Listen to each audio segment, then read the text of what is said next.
Hi, this is Mark Spiegler, and you're listening to Intersections, the Art Basel podcast, supported by UBS. This episode marks the first show of our second season, and we've had a lot of truly well-known people on this podcast, but it's safe to say that none of them is as world-famous as Namjoon Kim. He's better known as RM, the leader of the K-pop band BTS for almost a decade. And in the last few years, BTS has become a truly global force, far beyond Korea, with an impact that transcends the music world. Because of his star status, Namjoon's cultural influence is enormous. So when he started collecting art 5 years ago, and being very public about it on his social media, it had a real impact for the artists, galleries, and museums that he has supported. This is the first podcast that Namjoon has ever done in English, and the topics you'll hear him discuss include the rise of Korea as a cultural force, how an artist builds their legacy, and his plans to open a collection space in Seoul, Korea. An unexpected thing happened just as we were preparing to release this episode. BTS shocked the music world with a major announcement. The group's members will be focusing on solo projects. But according to their management, they plan to remain active in quote-unquote various different formats. What this all means for BTS and Namjoon Kim remains to be seen. But without a doubt, this development casts his highly reflective comments in this interview, especially those concerning personal legacy and solo projects, in a very different light. If you enjoyed this conversation, please review and favorite Intersections wherever you get your podcasts. Thank you. Good. Namjoon Kim, welcome to Intersections. Hi. Tell us where you are today, just to give our listeners something to hang their thoughts around. I'm in Seoul because I live in South Korea, Seoul, and here it's 7 p.m. I'm in my studio. This is our label studio. This is my little studio and a little painting back over there. So, yeah. Let's start at the beginning. I read in the interview preparation that you were introduced by a grade school teacher to Eminem. Oh. Probably towards the beginning of his career. It was 13 when I first listened to Eminem, I believe. And it was actually Without Me. And it was the movie, of course, The 8 Mile. It was a hit. And for a adolescent kid, the rap and the face and the acting he showed in the movie was so sensational. So I thought like, oh man, I want to be like him. I want to do the nice English rapping someday like him. I want to do some cypher. I want to write the lyrics.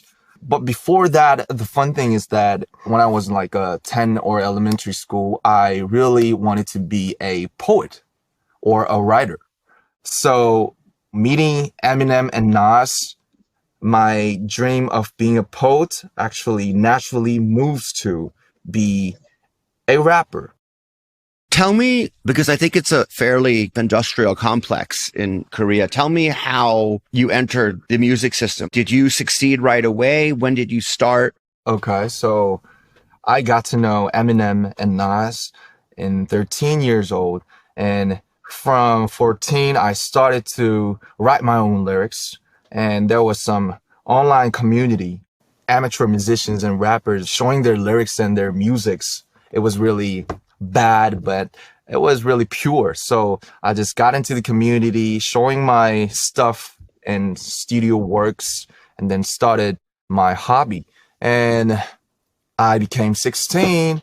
Actually, I just wanted to enter the system, like you said. I just wanted to enter a underground label in Korea. So I actually set my resume, my music, and then I got in. But the final test was to have a real performance with the musicians.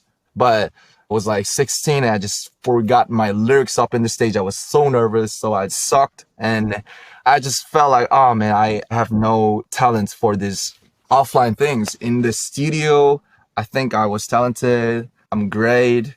But the stage was a whole different thing. So yeah, that happened. And I entered the high school and I just cut my hair and okay, this is my way. I should study. I should be a good student. But destiny is really funny because that performance, I sucked there was a famous rapper in Korea and he saw my performance. He actually laughed at me because I forgot my lyrics, but I think he saw my potentials, I guess, at that time. And he called me later, like, this company, Hype, and the CEO, Mr. Bang, is looking for some young kids who can write lyrics and love rapping. And I told him I gave up already. I didn't tell my parents, but I secretly met him, and then it happened like this. What was his name? Sleepy. So if Sleepy hadn't called you, you would have become, who knows, a businessman. Maybe a businessman like my dad, I guess. Yeah. Stage fright can hit everybody. But fortunately, your stage fright wasn't at all final. So was this the inroad into BTS, the band that you lead now, or were there intermediary steps? I was the first one to be a BTS member. So actually, Mr. Bang, which is our CEO, he started the team with me.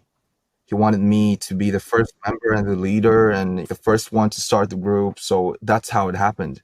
BTS, we started as trainees and there were more than 30 people for BTS, but many of them dropped out. So out of the 30 people, now we have 7 members in this team, and we had our debut single in 2013. So it's been 9 years, and we've been living together so far. So it's been 12 years for the whole journey. Yep.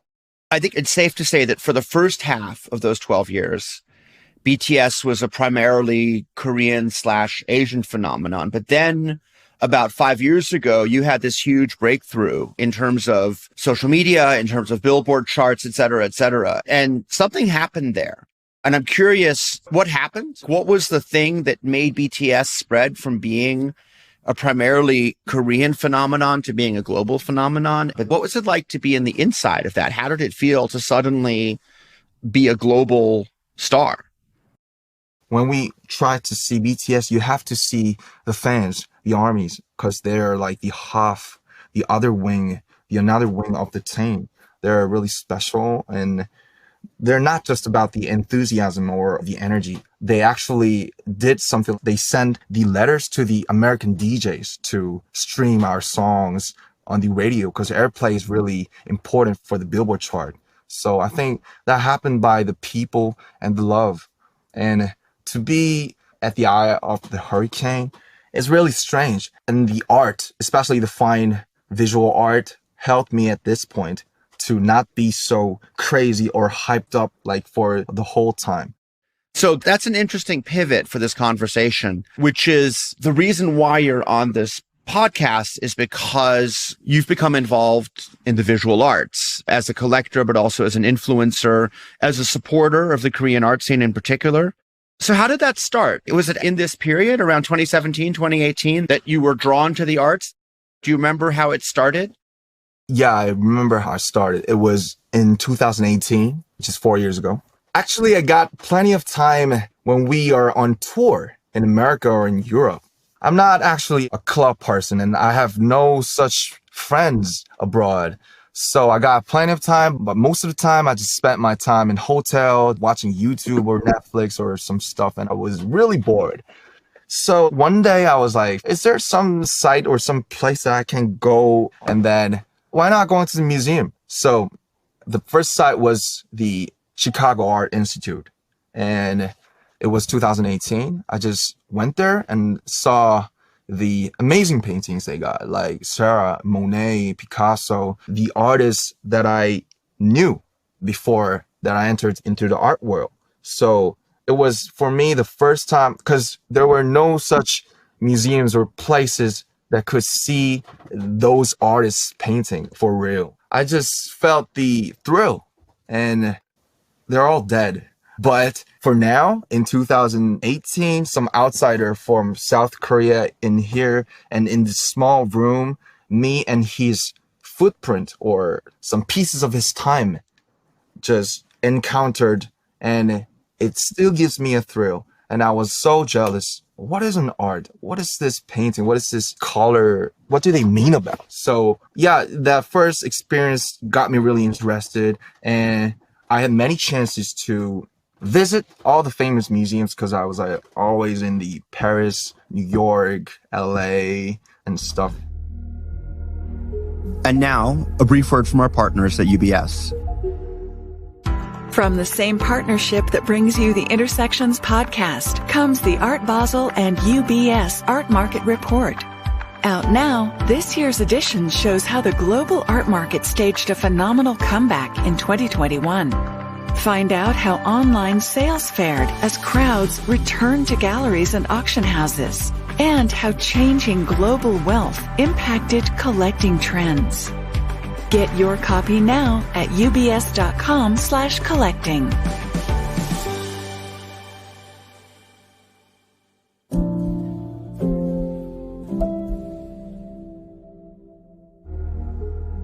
And now back to the show.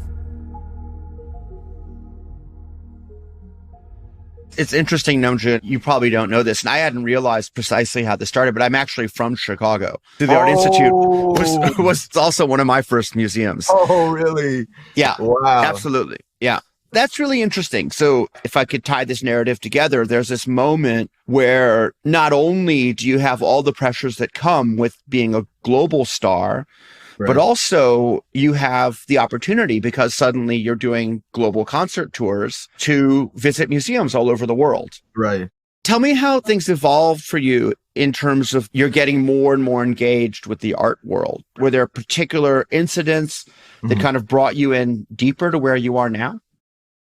The moment from 2017, the Billboard Music Awards, it was in May. So it's 5 years ago from now. And as time passes by, we were involved in the major music industry, like the Grammys or the BBMAs or the AMAs or CBS, NBC, Jimmy Fallon, Kimmel, Ellen shows. So those things were my bucket list when I was young, to see the actual Grammys and meet the great artists like Drake. I even met Nas, which is my idol, and the people who I always see on the TV and YouTube. Firstly, was so unbelievable. But ironically, I found my roots in America, I think. I realized myself as a born Korean in the hotel in Los Angeles. I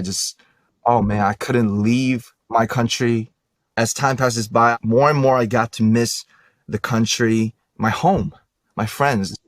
So firstly, I was wondering, why can't I name any one Korean artist in this visual artwork? I can name thousands of Korean musicians myself, but I couldn't name one single Korean painter. So I was wondering. And after I came to Korea, I started to visit lots of museums in Korea.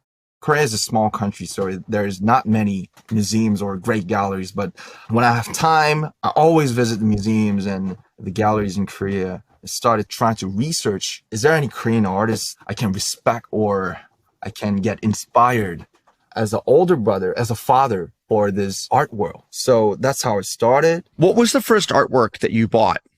I bought it from auction, and it's a Korean artist painting a small mountain painted in 1976. His name is Daewon Lee, and he's famous in Korea. Something like Impressionism, maybe. So first, I looked into it, and I just liked it.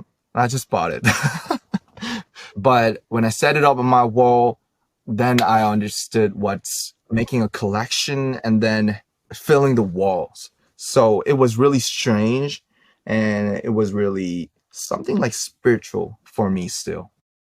To wrap it back a little bit, we started talking about the music, and we've been talking about art. I'm curious how you think that your engagement with the art world has influenced you as a musician and as a creator. I really love to use expression a lot. I don't like to divide the art world, but when I see the painters and when I see the visual artists, most of them get their fame after their death. So when I see the artists on their work, on visual artists, on fine artists, their soul is really long time thing. It's a long period thing because somebody's paint this in their 20s, somebody changed their paintings in 30s, and they start to make a sculpture in 40s, something like that. So when I see them, I could be brave because I'm 29 in Korea. So when we turn into 30, it's a different thing. It's still young. I'm still just a young man, but in a world of boy band, turning into 30 is something different in K-pop. So that's really sad, but it's a fact. I feel like, okay, is this my prime time? Is this my highlight of my whole life? Because I'm 29 and I could live maybe like 100 years old. And that's really sad if it's my prime time. So I just want to make it long.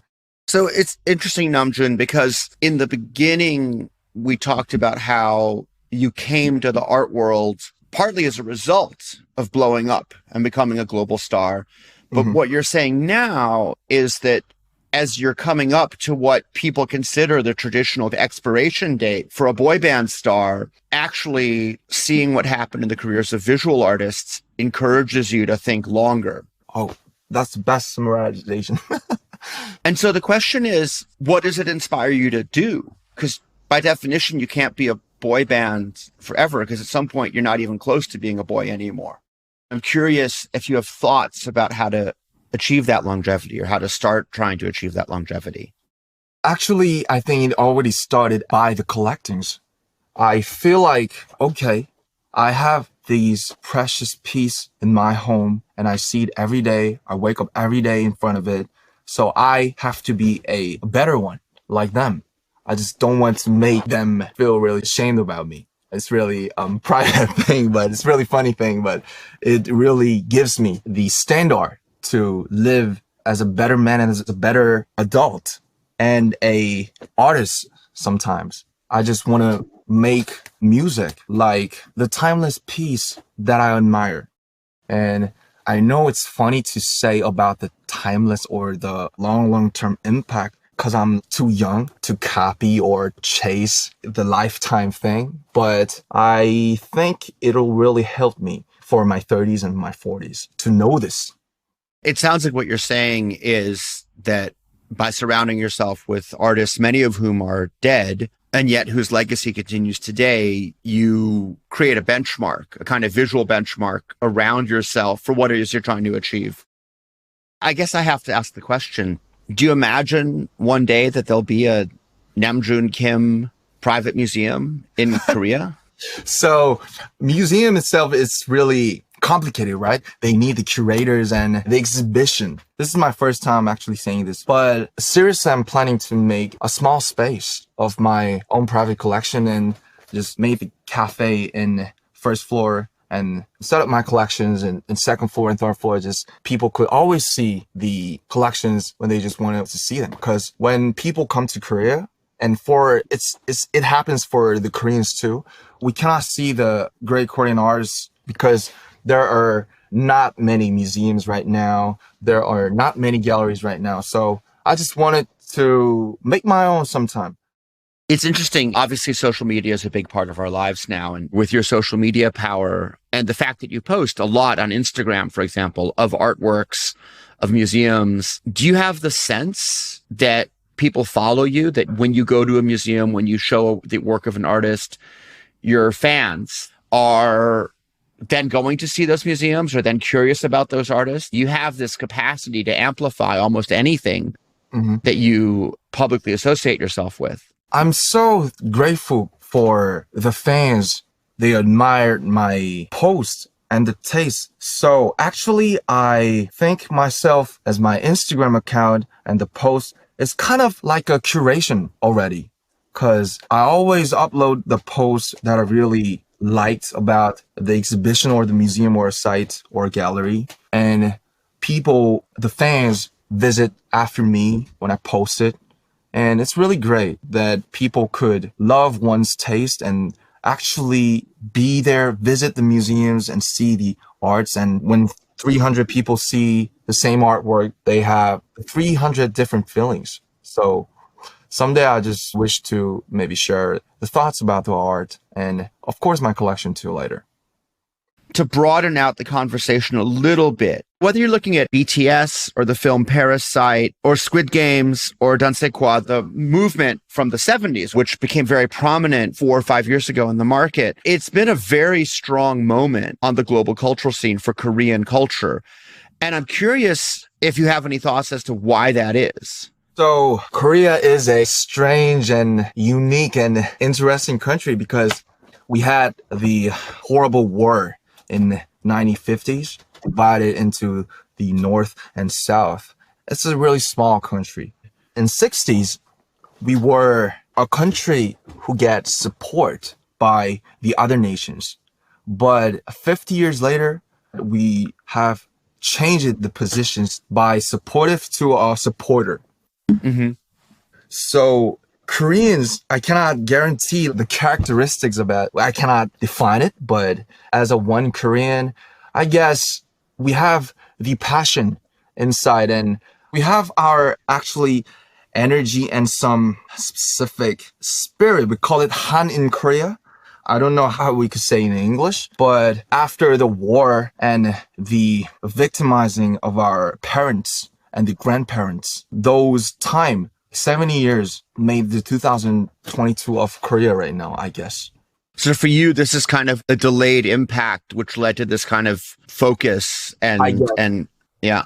And really got a lot of benefits and advantages from the new media, the YouTube, Netflix, specifically the social media, because all we could do is just push this button and the remote and turn to Netflix and we could see the whole series of Korean dramas or movies. So I think it makes a premium and a brand. So when people have interest about the Korean made thing, I think people could, okay, I like to watch some Korean thing. And I think it's really amazing. And that's the power of a culture, I guess. Yeah. No, I mean, what's interesting is that Korea as a cultural brand in and of itself is strong now. The fact that something is Korean makes people pay attention to it, which is a very interesting and new development, I think. Right. So I feel the flow and I feel a lot of responsibility as a one person in this big flow. Mm-hmm. So talking more specifically, when you were introduced to hip hop, it was an American import to Korea. Of course. And now, 12, 15 years later, you're part of a major Korean import to America. So there's been a reversal of that. Is it strange to you that people who don't speak Korean are huge fans of yours and that you're being asked to do features with Lil Nas X? This is a completely different thing. Now, Korean culture is spreading to America, which is where all this stuff came from. It's really odd because we never expected this. And we never knew that there's going to be a YouTube world or Netflix world at 2022. I didn't expect it at all. When we go to America or Europe, what they mostly surprised about us is the concerts, because there are lots of stadiums and we usually do 4 sold out shows in the stadium. And there are a really few artists in total, including all the American and European artists, to be able to make 4 sold out stadium shows in America or Europe or in Asia. So they like, who is BTS and how could they do 4 sold out stadium shows? Who are they? It's like, so I think it's really, I don't know. It's still odd. It's still odd to us. I act like a musician. I act like a star on the stage, but under the stage, when I come to Korea or when I come back to my small studio, I'm just a collector. I just go to Art Prize or ArtNet and search the news and just eat some bulgogis with my friends. That's all for me, for my most life. So it's still odd and strange for me because I'm just a countryman in some small country called Korea still. So yeah, it's really different type of thing, so out, but it's really fun. And I feel so lucky to experience this whole 2 different types of lives. It's like making a movie, shooting a movie. Yeah. A lot of artists, when they become popular, when they start to have a lot of engagements, when they start to have a lot of attention, need to change the way in which they create. And I'm curious, how do you nurture your creative process? What are your tricks? What are your rituals? How do you find a room to create when obviously everybody wants you just to perform all the time? I really want myself to be calm, and I just want to make my music not caring about the other factors, I guess. The thing is that being a team member, it does mean that we have to sacrifice our own soul or our own personality. We have to cut it out because there are 7 personalities and we were 19 or 18 when we started as a team, but now we're almost 30. We became men and adults. So we have the different characters or maybe some different future visions. But BTS is still really important for me and it's the biggest part of me. But keeping this intensity as a team make me easy to forget who I was and why I started this thing. And I just want to remind and reminisce myself as why I started this. What can I do with my own thing? So for my 30s, I just want to figure out the way to exist like a halfway for the BTS member and leader RM and maybe just the Namjoon Kim himself, I guess.